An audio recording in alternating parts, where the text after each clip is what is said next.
There was a garden not far from Golgotha where Jesus was crucified, and in it was a tomb. That's where they took Jesus and laid him, and a giant stone was rolled across the entrance. Let's walk together to the garden tomb. So this is where they brought him on that Friday, that awful Friday. I'd been there all day, helping to look after his mother, and it was getting quite late when at last it was all over. She went back with John, but I stayed. I had to see them take him down. They wrapped him in a linen cloth. It was all a bit hurried because it was so late, and then they started to carry him away, but I just had to follow. I just had to know where he was going. They brought him here, to this tomb. It wasn't specially made for him. It belonged to a man from the city, a secret follower, but he gave it to Jesus. It was later still, and there wasn't time for a proper burial, so they just laid him down, wrapped in the cloth, put a big stone on the entrance and sealed it. Then they left 2 guards just to keep watch. We had to leave. We couldn't do anything else. And the next day, we couldn't do anything either. The next day was our special Sabbath day. But after that, on Sunday morning, 2 friends and I got up really early. We'd prepared spices, and we just wanted his burial to be proper. So we came to this place. The sun was just rising, and it was quiet, and it was peaceful. Until we got really close.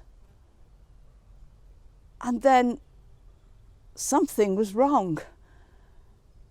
The tomb, the guards, where were the guards? The door was open. Why? Oh, why? What had they done? What had happened? The others hung back, but I went in. I just had to see. And I saw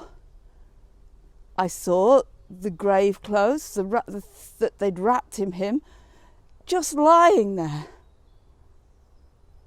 But kind of flat, collapsed,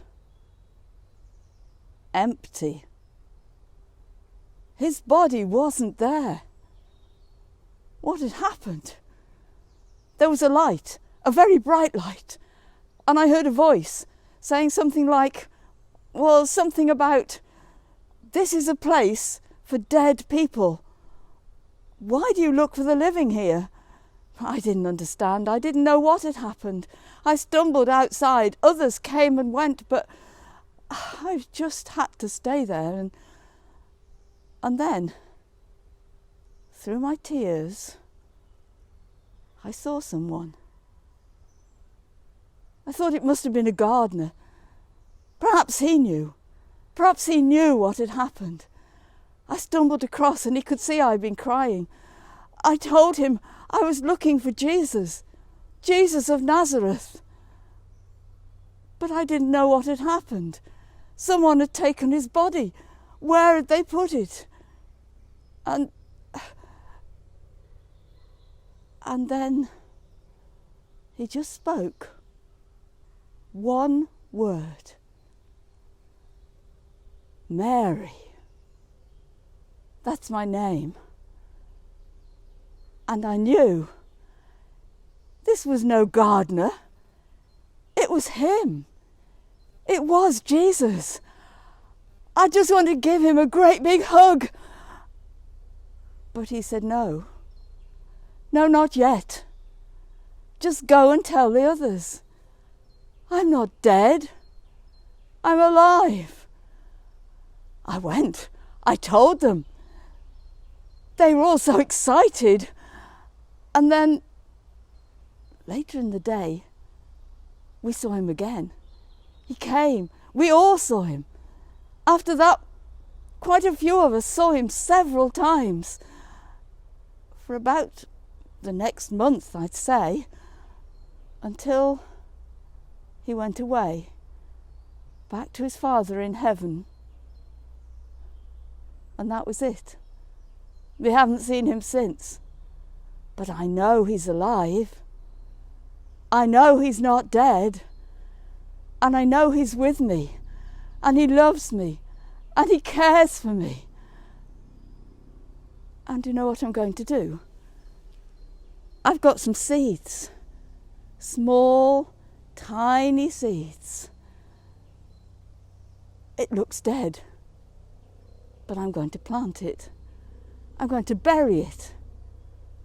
And when it grows, and I see those bright flowers, it will remind me that he's not dead.